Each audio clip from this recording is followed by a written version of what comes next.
a todos nuestros seguidores, soy Raquel, bienvenidos a un nuevo episodio de Raquel y los conceptos. En esta oportunidad vamos a hablar sobre racismo en la literatura con nuestro invitado Jorge Ramírez Caro. Bueno, Jorge Ramírez Caro es catedrático e investigador en la Escuela de Literatura y Ciencias del Lenguaje de la Universidad Nacional de Costa Rica, de origen colombiano. Como docente se desempeña en cursos de análisis de textos, lectura creativa, literaturas latinoamericanas e investigación académica. Además de la docencia, ha impartido talleres literarios a niños, jóvenes y adultos en distintas zonas del país. Como escritor e investigador, su obra la constituyen los siguientes libros: La máquina de los recuerdos, 1993. Los rituales del poder, 1997. Sombras de antes, 1998. Las cenizas del sentido, en 2001. Los juegos del duende, para 2003. Deudas de olvido, en el 2005. Jinete de sombras, 2005. Cómo diseñar una investigación académica, 2011. El árbol del bien y el mal, volúmenes 1 y 2, 2015. Cómo analizar de todo, 2016. El racismo entra y sale de la escuela, 2018. Y en coautoría con Silvia Solano Rivera ha escrito y publicado Racismo y Antirracismo en la Literatura, 2017, Los desafíos del lector, 2018, y Cocorí Racista, y Gutiérrez también, 2019. También ha publicado más de 50 artículos en revistas especializadas nacionales y extranjeras. Ha sido galardonado en varias oportunidades, premio Una Palabra en 3 ocasiones en narrativa en 1993 y en 1997 y también en el 2004. Una ocasión en ensayo para el 2018 y el premio editorial de Costa Rica en ensayo en 1999.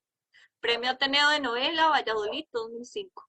Sus principales líneas de investigación están centradas en el racismo, el sexismo, el clasismo, la xenofobia y la homofobia en los discursos periodísticos. En los discursos periodístico, jurídico, didáctico y literario. En ese campo, junto con Silvia Solano Rivera, analiza la representación de los afrodescendientes en las letras centroamericanas y caribeñas del periodo 1880-1950.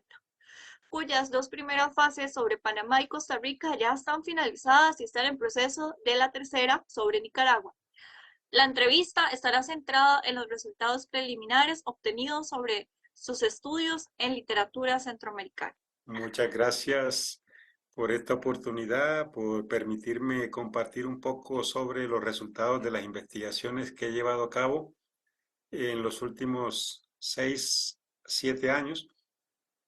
Patrocinadas la mayoría de ellas por la Universidad Nacional, particularmente por la Escuela de Literatura y Ciencias del Lenguaje.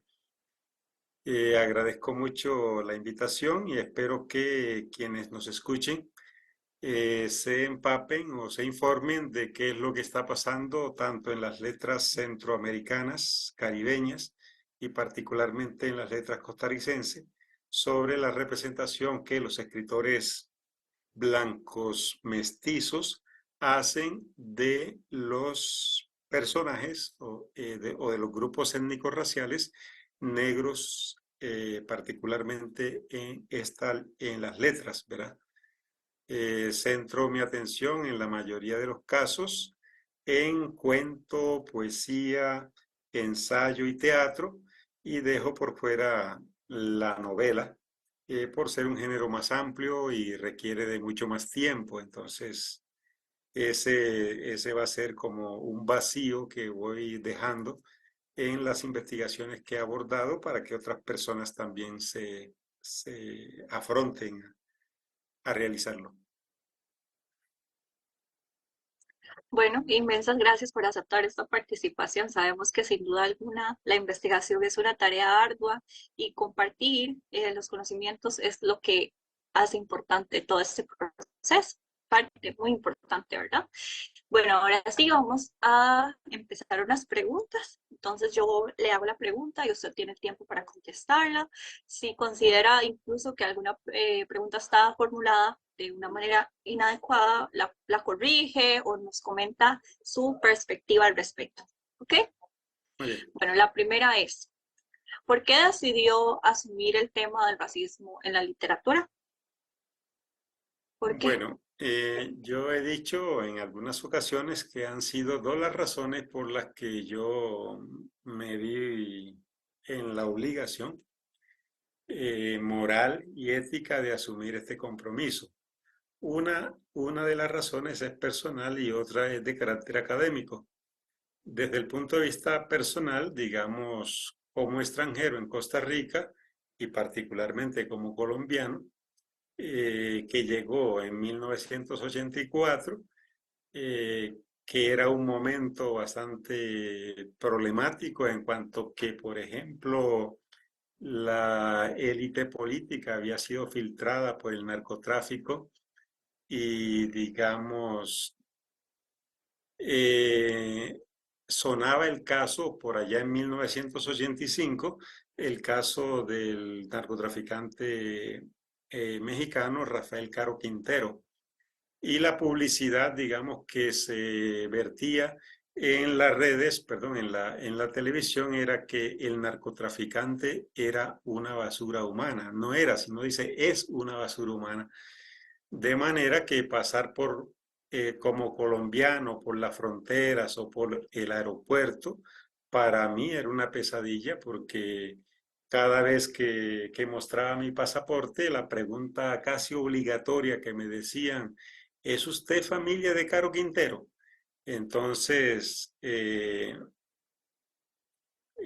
digamos, en el aeropuerto se me detenía mucho tiempo con una serie de preguntas, se me esculcaban todas las pertenencias, me las tiraban por allá, me pasaba un cuarto por ahí, digamos, donde una persona me hacía de todo, ¿verdad? Me revisaba por todas partes para ver si en alguna parte yo traía drogas.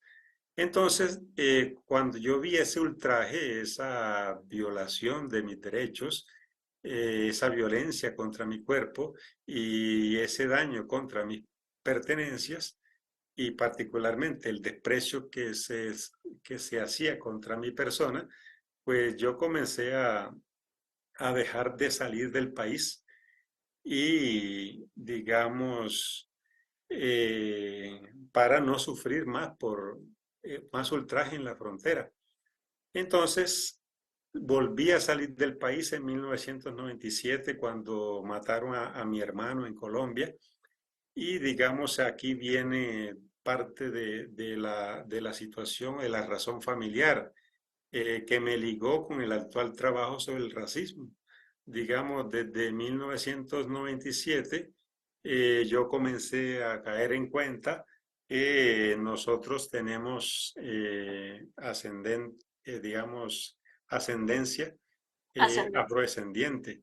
Mi abuela materna es afrodescendiente y dentro de mi familia tenemos un tío que le decimos el negro y yo tengo una hermana que le decimos la negra, ¿verdad? Pero en aquella época yo no tenía noción de eso, no tenía conciencia de esa pertenencia a un grupo de alguna manera que en toda la historia ha sido vejado. La otra es de carácter académico, como te decía, y es que cuando yo fui estudiante, ningún docente me hablaba del racismo, ni de la xenofobia, ni del euro o etnocentrismo. Tampoco en ninguna de las teorías y metodologías literarias afrontaban estos problemas en la literatura y digamos, y uno quedaba totalmente a la merced de lo que fuera, ¿verdad? Entonces me di cuenta que de ese gran vacío, en 1998, cuando la universidad me contrató, la Universidad Nacional me contrató, perdón, no me contrató y me tuve que ir para la UCR. Ujú. En la UCR me tocó dar un curso sobre metodologías de análisis de las producciones culturales de nuestro contexto. En esas producciones tomé en cuenta, digamos, todo lo que tenía que ver con medios masivos, con cuestiones humorísticas, con grafitis. Entonces ahí comencé a cuestionar, digamos, apliqué también cuestionarios a estudiantes sobre chistes de costarricenses sobre nicaragüenses y en 6 años recogí una gran cantidad de chistes sobre nicaragüenses. Entonces yo me di cuenta que había un gran desprecio por el extranjero, nicaragüense, colombiano, haitiano, chinos y también internamente contra los negros, contra los indígenas, contra los chinos. Entonces me había dado de cuenta que no solamente estaba en un ambiente xenófobo, sino también racista, sexista, clasista y homófobo. Entonces, en ese curso que comencé a dar en la UCR, yo comencé también a ir armando una serie de metodologías para tratar de desenmascarar estos fenómenos, como ya dije, en la prensa, en el graffiti, en los chistes, en la música. Y comencé a elaborar ciertas metodologías que quedaron plasmadas en mi libro Cómo analizar de todo. Digamos, esa fue la primera vez en que yo me comencé a preocupar por la alteridad, la otredad y estos fenómenos que hemos llamado los sistemas de dominación. Y desde ese momento asumí también que nosotros como docentes tenemos que producir conocimientos útiles que sirva para resolver algún problema que tengamos en nuestro contexto. Y generalmente esa toma de conciencia tiene que partir de una ruptura epistemológica con las teorías y metodologías que nos han inculcado o que nos han hecho utilizar durante el proceso de formación y que resuelven son problemas de otras fronteras, de otros lugares, de otros entornos y contextos. Entonces, a partir de ahí di mi primer paso y por eso me monté en este tema del racismo en la literatura. Muchísimas gracias. Entonces entendemos las dos razones y que se parte desde un vacío. Se identifica una situación y un problema y a partir de ahí se comienza a crear la línea de investigación. Me imagino que no fue sencillo, que ha sido un proceso incluso de limitar, ¿verdad? Sí, ha Su sido un proceso en el que hemos tenido muy poco apoyo de parte de otros docentes, ¿verdad? Porque trabajo. cuando otros docentes nos han dicho y en qué están trabajando y hemos dicho sobre el racismo y lo que nos han respondido y que usted no quiere que lo quieran en este país, entonces, ¿verdad? Porque el principal problema en Costa Rica es que el racismo es negado. Nadie acepta ser racista. Y digamos, cuando el problema no se reconoce, entonces, cuando yo no reconozco que tengo un problema, no busco las soluciones. Pero como me puse de parte de quienes padecemos el problema, entonces, por mi cuenta y luego en el camino me encontré con Silvia Elena Solano Rivera, ahí nos apadrinamos los dos y comenzamos a crear herramientas que nos sirvieran para detectar, develar, denunciar, desenmascarar cómo estaba el racismo presente en la literatura nacional y en todos los demás elementos, Muy no bien. solo la literatura, la educación, los medios masivos, las leyes, etcétera. Sí, ciertamente. Bueno, vamos con la siguiente pregunta, que sería, ya usted nos explicó el motivo para asumir el tema del racismo en la literatura, pero también, digamos, en el momento en que usted empezó con todo eso, incluso ahorita, usted nos podría decir cuáles otros estudiosos han abordado el tema. Usted, o sea, usted tuvo digamos, un estado de la cuestión, tuvo documentos, tuvo información para partir, o más bien empezó a proponer esa línea. No sé si me explico. Sí, claro que sí. Digamos, cuando nosotros empezamos a indagar sobre quiénes habían tratado este tema en Costa Rica, nos dimos cuenta de que en el área de la literatura, la única persona que lo había abordado era Lorraine Powell, una estudiosa afrodescendiente, profesora de inglés de la Escuela de Literatura. Ella escribió una tesis que se llamó Lectura en crisis de 3 novelas racistas. En esas novelas racistas incluía a Cocorí y Mamita Yunay. Su tesis es de 1985. Leyendo su trabajo, nos enteramos que en 1983 ella había sostenido un debate con Joaquín Gutiérrez y ese debate se publicó en el semanario Universidad de la UCR en los meses de septiembre y octubre de 1983. Ese debate, digamos, al enterarnos, nos llevó a la segunda etapa de esa polémica, porque ese debate con Joaquín Gutiérrez es lo que nosotros hemos llamado la primera etapa de la polémica sobre Cocorí. La primera etapa entonces estaba la confrontación Joaquín Gutiérrez versus Lorraine Powell. La segunda nace a propósito de un recurso de amparo que unos estudiantes afrodescendientes interponen contra el Ministerio de Educación Pública por obligarlos a leer un texto que materializa estereotipos y prejuicios contra la población afro.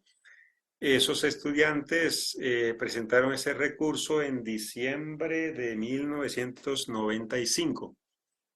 Digamos, a propósito de la discusión que se llevó a cabo, Joaquín Gutiérrez se vio obligado a corregir su texto, cambiarle algunas frases como, mami, mira aquel, un negrito o un monito, ¿verdad? Y cambió por la expresión, mami, vea qué raro, ¿verdad? Qué niño más raro. Entonces, ese fue el único cambio, bueno, que hizo Joaquín Gutiérrez en vida de su texto. Pero, digamos, esta segunda etapa de la discusión sobre el racismo llevó, digamos, duró desde 1995 al 2014. Fue la más larga en el tiempo y en ella intervinieron, digamos, la mayoría de los intelectuales, periodistas, docentes, profesores de escuela, de colegio, hasta personas que no tenían nada que ver con la literatura, biólogos, antropólogos, sociólogos, etcétera, se inmiscuyeron en esta discusión.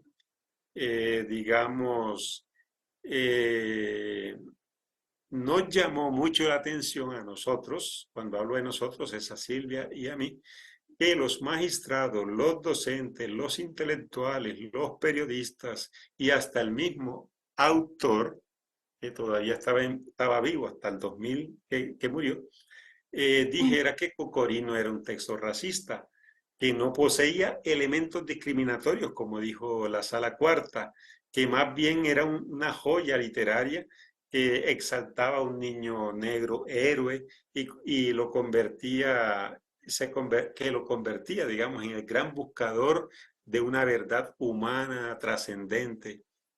Digamos, ya sabemos que lo que buscaba resolver Cocorí en ese momento era por qué lo bello y bueno dura tan poco y lo malo y feo perdura. Era entonces, además de Cocorí como héroe buscador de la verdad, decían los intelectuales, se destacaba la figura del negro cantor como el único que pudo darle al niño negro la respuesta que tanto buscaba. Luego vino la tercera etapa de esta polémica.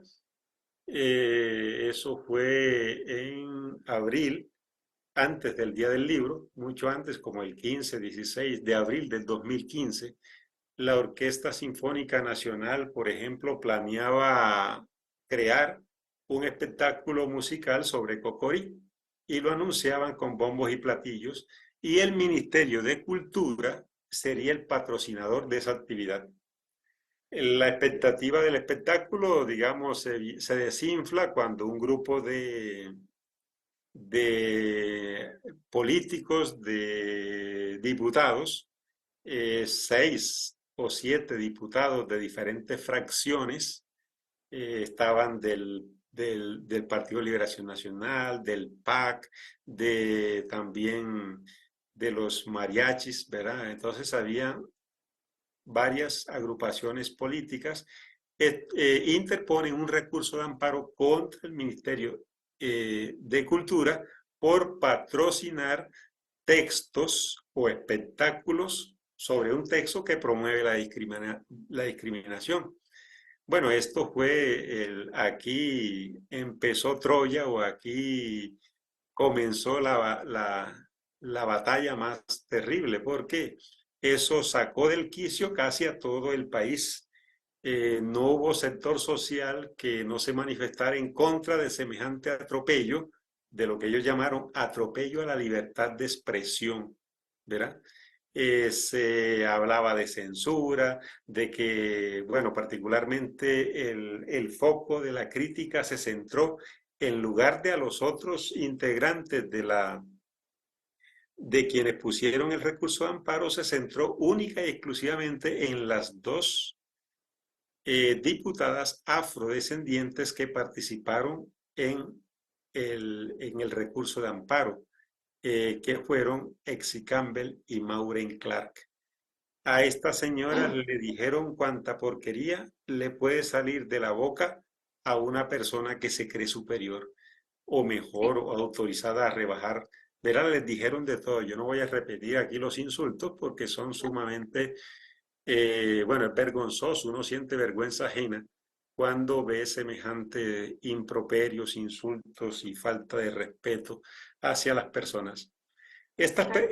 Esta polémica nos terminó de persuadir de que no era posible seguir trabajando con las herramientas que el amo había construido para leer e interpretar literatura y Claro. cualquier otro producto cultural, ¿verdad? Que era necesario entonces crear nuestras propias herramientas, aprovecharlo todo lo posible, aquellos procedimientos analíticos que vinieran de Europa o de Estados Unidos, pero meterle, digamos, los mismos, nuestros problemas, nuestros intereses, nuestras preocupaciones para empezar a descifrar, desenmascarar, denunciar y combatir el racismo y demás sistemas de dominación como el sexismo, la xenofobia, la homofobia, etcétera, etcétera.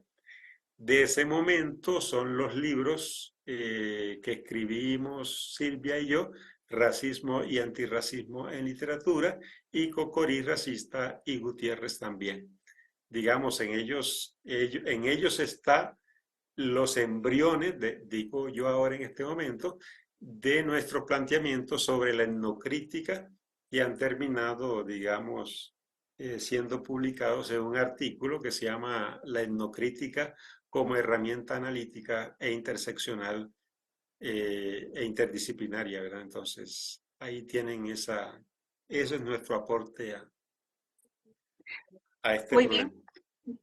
Entonces nos damos cuenta cómo se parte de una problemática.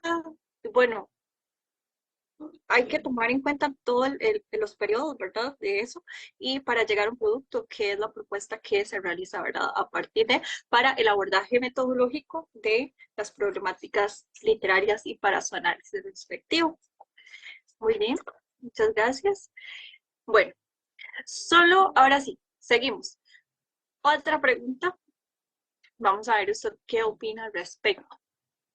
Solamente para tener el asunto claro. Entonces, si una obra muestra trazas de racismo, ¿el autor es racista o hay algún tipo de racismo involuntario? Es que mira, no sé, se podría decir, no, pues no me di cuenta o lo hice de forma inconsciente. ¿Me explico? Ujú. Ujú. Sí, claro que sí. Digamos, Ok. aclaremos primero lo del racismo, ¿verdad? Ajá. Para saber. ¿Qué es? Existen dos tipos, bueno, si usted me pregunta qué es, el racismo es un sistema de dominación de carácter étnico-racial en la que grupos humanos se creen superiores, mejores que otros y los excluyen por, ya sea por el color, por la cultura o, digamos, por sus manifestaciones religiosas. Entonces, como sistema de dominación, el racismo posee dos subsistemas, ¿verdad? Uno es de carácter eh, actitudinal o de acción, es decir, son los hechos concretos en los que se manifiesta el racismo, como los insultos, los chistes, las conversaciones, y que pueden desembocar en la violencia física, no en el insulto como violencia simbólica, sino en la violencia física como la segregación, la aniquilación o el genocidio de otros grupos étnicos. Ese es un subsistema. El otro subsistema es de carácter cognitivo, es decir, son el conjunto de creencias, ideas o ideologías que alguien tiene en la cabeza que lo lleva a manifestarse en los prejuicios y estereotipos que se crean sobre otros grupos étnicos raciales. Entendido entonces el racismo como un sistema de dominación de carácter étnico-racial, podemos establecer que hay diferentes tipos de racismo. Digamos, hay un racismo consciente que asume una actitud de supremacía, es euro, anglo y etnocéntrico, ¿verdad? Como por ejemplo en Estados Unidos, ellos se reconocen racistas y hay agrupaciones supremacistas cuya bandera es excluir y eliminar al otro, ¿verdad? Cree que los no blancos son seres inferiores, poseen las peores costumbres, las peores condiciones de vida, carecen de cultura o de valores, que pueden ser borrados del mundo, y para poderlos admitir en su grupo deben ser sometidos, asimilados, convertidos a la cultura, a la lengua, a la religión, a los valores y a los estilos de vida de los blancos. Entonces, de la cultura del otro no quedaría nada, quedaría totalmente asimilada y anulada, lo que se llama un epistemicidio, anulada por la cultura que se cree superior. Este tipo de racismo se practica en América Latina y el Caribe desde la pura colonia. Y usted debe recordar la controversia que tuvo Ginés de Sepúlveda con Bartolomé Las Casas. Por ejemplo, Juan Ginés de Sepúlveda decía que los indígenas había que hacerles guerra santa y justa para eliminarlos, y que no tenían derecho alguno sobre las tierras, sobre el saber y sobre sus personas, porque eran súbditos de España y España hacía con ellos lo que le viniera en gana. Bueno, el contrario de Ginés de Sepúlveda es Bartolomé Las Casas, que defiende a los indígenas, aunque no del todo, ¿verdad? El otro tipo de racismo es el racismo inconsciente. Eh, a veces se llama inconsciente, también se puede decir refinado o implícito, ¿verdad? Que usted sabe que en este caso el racismo siempre se va a manifestar primero discursivamente y después vienen las manifestaciones violentas, tanto violencia simbólica como violencia física. Bueno, este racismo inconsciente se manifiesta en las personas que hacen eco de lo que dicen los supremacistas sin saber que esas posturas son dañinas, perjudiciales o discriminadoras. Estas personas, por ejemplo, han pasado por un proceso de naturalización de la desigualdad, de la discriminación, de la violencia física y simbólica, y creen que es normal despreciar a otras personas por el color, la etnia, el género, la clase o las preferencias sexuales. Entonces, una persona puede, como se dice, explícitamente decir, yo no soy racista o mi libro no es racista, pero es que él ha naturalizado el racismo y no se da cuenta que, por ejemplo, se le ha ido la mano, se le han ido las palabras a la hora de representar a los otros, ¿verdad? Entonces, ambos tipos de racismo niegan el racismo de diferente manera. Por ejemplo, los racistas conscientes consideran que su desprecio por los no blancos no es discriminatorio, sino ¿O está que, justificado? exacto, está justificado porque los superiores, según la evolución natural de las especies, están llamados a gobernar, ¿verdad? Como decía Ginés de Sepúlveda, repitiendo Aristóteles, digamos, hay unos que nacen para gobernar y otros para ser gobernados. Mientras que los racistas inconscientes no se dan cuenta de que su actitud social y discursiva es violenta porque no ven agresión, no ven discriminación. Digamos, por esta razón hay que develarlo, desenmascararlo, denunciarlo, porque este tipo de racismo se enmascara bajo políticas como la democracia racial, por ejemplo, en Brasil, o el mestizaje en México, la ladinización en Guatemala, o el mito de la blanquitud o de que todos somos iguales aquí en Costa Rica.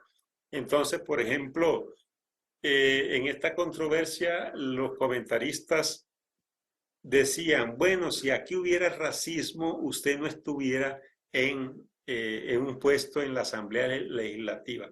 Si aquí hubiera racismo, usted estuviera trabajando en una plantación como esclava. Si aquí hubiera racismo, usted no estuviera en Costa Rica, sino en África, ¿verdad?